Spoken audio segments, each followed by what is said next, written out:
두 번째 최태원 회장 이야기 좀 하겠습니다. SK 최태원 회장 그리고 그 부인 노소영 관장 이 두 사람은 사이가 좋지 않았다는 것은 뭐 한간에 다 알고 있었고 뭐 거기를 둘러싼 스캔들 같은 여러 이야기들이 뭐 한간에 십몇 년 전부터 시끄러웠습니다. 근데 이번에 느닷없이 최태원 회장이 8.15 특사로 석방된 지 4개월 만에 자폭을 했습니다. 재벌 회장이 한국에서 뭐 숨겨진 혼외자가 있다든지 뭐 내연의 여자가 있다든지 하는 일들은 뭐 굉장히 많았죠. 수도 없이 많습니다. 일일이 셀 필요도 없습니다. 대부분이 뭐 대부분이라긴 좀 그렇습니다만 주요 재벌의 상당수가 혼외자나 내연녀가 있었습니다. 뭐 알려진 데도 여러 군데 아닙니까? 그건 언급하지 않겠습니다. 이야기의 본질이 아니기 때문에요.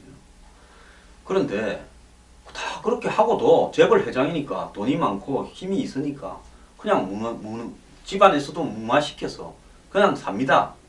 그런데 재벌 회장이 뭐 망했을 때 본처하고 이혼하고 그동안에 좋아하던 여자하고 결혼하는 것은 뭐 신동아 그룹의 뭐 최 회장이나 뭐 그런 경우에서는 봤습니다만은 재벌 회장이 망하지도 않고 현직에 있는데 과감하게 내가 바람을 피웠고 내연의 여자가 있고 또 사랑하는 사람이고 그 애도 있다 이렇게 폭로한 것은 사상 초유의 일입니다. 그것도 누가 조사를 하고 언론이 취재를 해가지고 밝혀진 내용도 아닙니다. 대한민국의 언론이 뭐 재벌 회장의 사생활을 파헤쳐가지고 보도하는 거 봤습니까? 옛날에 임금은 묻히듯이 돈 많은 사람은 한국에서 묻히 아닙니까? 그런데 스스로 누가 뭐라 하지도 않았는데 갑자기 자기의 사생활을 스스로 다 폭로하면서 숨겨둔 여자와 자식이 있었다. 사랑하는 사람이고 그분이고 그 다음에 뭐 가정에서 그동안에 나도 괴로웠다. 그래서 나는 사랑을 택하겠다라는 식으로 이야기를 했는데 굉장히 한국에서 보지 못했던 안 하던 짓을 최 회장 스스로 자폭을 한 겁니다. 근데 언론들은 이런 부분을 갖다 호기심으로 다룹니다. 연일만 이것만 보도하고 있습니다. 재벌 회장의 뭐 연인 해가지고 사랑을 택한 재벌 회장 뭐 두 사람이 원래 사이는 안 좋았다. 본처와는. 자 이렇게 초점을 맞추고 있는데 이 이면에 진짜 국민의 입장에서 중요한 부분은 뭡니까? 아니 최태원하고 노소영이 두 사람이 헤어지든 말든 그게 뭐가 중요합니까? 국민의 입장에서 중요한 것은 최태원 회장이 지난 8.15 때 사면도 되고 복권도 되고 두 개가 동시에 됐습니다. 4년 징역을 선고받았는데 경제를 활성화시킨다는 명목으로 사면 복권을 하기 싫은 박 대통령 안 한다고 했지만 억지로 해줬습니다. 주변에서 막 다 틀었죠. 자, 그래서 나와서 열심히 일하고 이럴 줄 알았더만은 4개월 만에 자폭을 해버렸습니다. 자폭을 하니까 이틀 만에 주가가 5% 떨어지고 뭐 지금 보도되는 이야기는 SK텔레콤을 노소영 관장 측에서 달라고 했다는 그런 이혼 조건으로 루머도 돌고 있고 그 다음에 회사 경영권이 앞으로 어떻게 되는가 막 흔들리고 있습니다. 자, 어떻게 저럴 수 있냐? 국민을 배신한 거 아니냐? 이런 관점에서 바라보는 시각은 하나도 없습니다. 보도하는 언론도 없습니다. 두 번째는 도대체 두 사람 사이에 뭔 관계가 있어서 연인을 택해서 사랑을 택해서 저렇게 자폭했다? 저는 개인적으로 절대 그렇게 보지 않습니다. 그럼 거기에 전직 대통령의 딸과 재벌 2세, 한국의 5대의 재벌에 들어가는 재벌 2세 간에 뭔 문제가 있었느냐? 이 부분에서 과연 검은 돈, 안 그래도 뭐 비자금 추징 당하지 않았습니까? 노태우 전 대통령요. 그런 문제들과 연관된 문제냐? 이런 시각에서 바라볼 수도 있는 소지가 있습니다. 근데 이런 시각을 가지고 보도하는 언론은 제대로 없습니다. 그래서 저는 오늘 최태원 문제, 노소영 관장 문제를 이야기를 하려다가 안 하려다가 하는 이유가 뭔가 하면 국민들은 왜 이러는가 또 여기에서 문제가 뭔가 하는 부분에 대해서 정확하게 아는 것이 그것이 우리 사회를 투명하게 만들고 공정하게 만드는데 도움이 된다 생각했기 때문에 이야기를 하는 겁니다. 최태원 회장은요 감방에서 2년 7개월이라고 재벌 회장 중에서 가장 오래 복역을 했다 이렇게 마치 칭송처럼 알려지기도 했습니다. 교도소에 있을 때 성경책을 끼고 살았고 또 새로운 모색, 사회적 기업 즉 본인이 감방에 있어 반성 많이 했다. 나가게 되면 사회적 기업을 만들어 가지고 우리 사회에 가난하고 소외받고 어두운 곳에 있는 사람들이 사회적 기업을 창업하도록 열심히 도우겠다고 책도 썼습니다. 이 책을 쓰는 동안에 그러니까 요 근래 이야기가 아니고 2013년 2월 4일 깜빵에 가기 시작한 데부터 2014년 7월 4일 1년 5개월 동안에 수치가 나와 있는데 변호사 면회를 1607번, 그 다음에 특별 면회를 171번을 받았습니다. 자, 1년 5개월이면 얼마입니까? 뭐 어림잡아서 봤을 때 한 500일보다 조금 더 되는 기간인데요. 그 기간 동안에 변호사 면회와 특별 면회를 합치게 되면 1800번에 가까이 면회를 했다는 겁니다. 그럼 하루에 도대체 면회를 몇 번씩 한 겁니까? 3번 이상 했다 이런 결론이 나오지 않습니까? 그러면 교도소는 밤에 자러 가고 낮에는 항상 면회하고 있었던 겁니까? 면회실은 이분이 독점을 하신 겁니까? 이분의 동생도 이분만큼은 아니지만 엄청난 면회를 했습니다. 자, 그렇게 하면서 당시에 이제 여론이 형성되기 시작했습니다. 박근혜 정부는 원래 대기업 회장은 사면하지 않겠다, 법대로 다 처리되도록 하겠다 이랬는데 경제가 어렵다, 불황이다. 어떨 때는 경제 좋답니다. 또 그럴 때는 경제가 어렵다, 불황이다. 그래서 대기업 회장을 깜빵에 넣어놓는 것이 국가적으로 무슨 실익이 있겠느냐.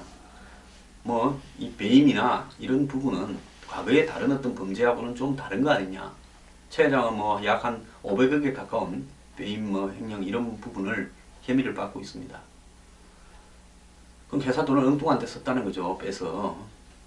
근데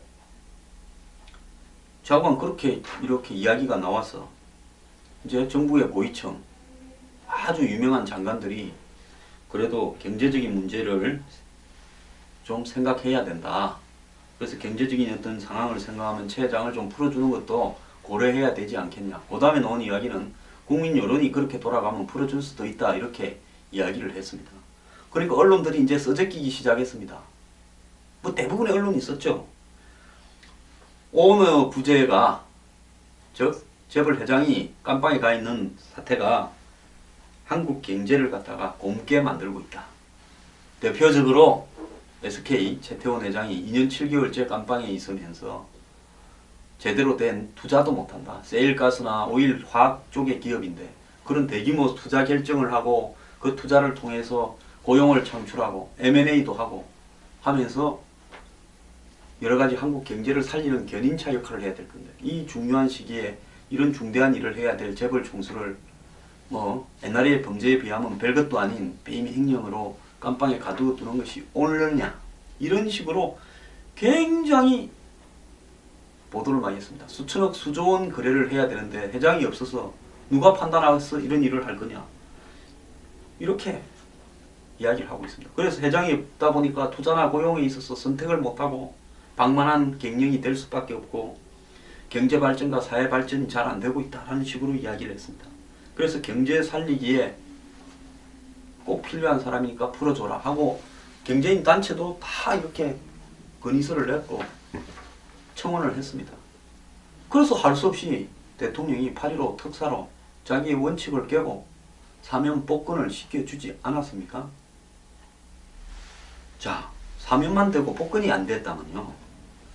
그 특경가법, 그러니까 특별경제가중처벌법에 의하면 징역 유죄를 받아가지고 징역을 산 사람은 그 후 5년간에 자기가 저질렀던 범죄와 연관이 있는 기업의 등기 이사가 될 수 없습니다. 그러니까 최태원 회장이 자기 애들 회사를 상대로 그런 범죄를 저질렀기 때문에 최태원 회장은 이 사면과 복권이 동시에 안 됐으면 사면이 되어서 풀려났다 하더라도 회사의 경영에서 실질적인 법적인 오너가 되기는 어려웠습니다. 그런데 복권까지 시켜줬으니까 나와서 이제 힘을 다 회복한 거 아닙니까? 정상대로. 그래서 경영에 100% 복귀할 수 있었죠. 또 그 사이에 중요한 사실이 하나 터졌습니다. 뭡니까? 간통죄가 폐지되었습니다.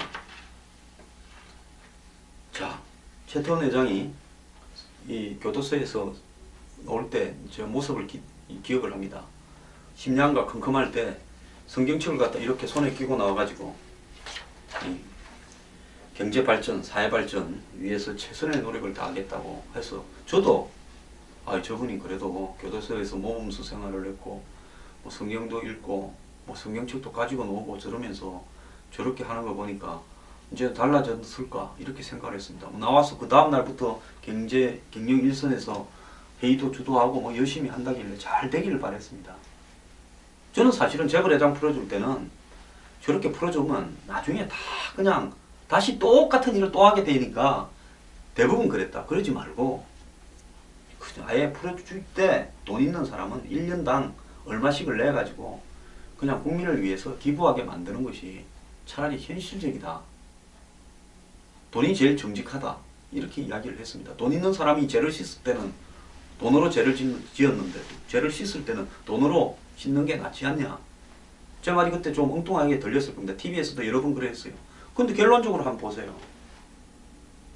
이렇게 경제 발전을 위해서 필요하다는 인물이 풀려나서 4달 만에 스스로 자폭하면서 대형 스캔들을 만들면서 자기 회사 주식의 가치를 떨어뜨리고 회사의 앞으로 경영 주도권 다툼을 내고해버리면서 회사를 마치 롯데그룹 내분사 때처럼 만들어가고 있고 직원들은 이 회사가 앞으로 어디로 흘러갈 건가 불안해하고 있습니다.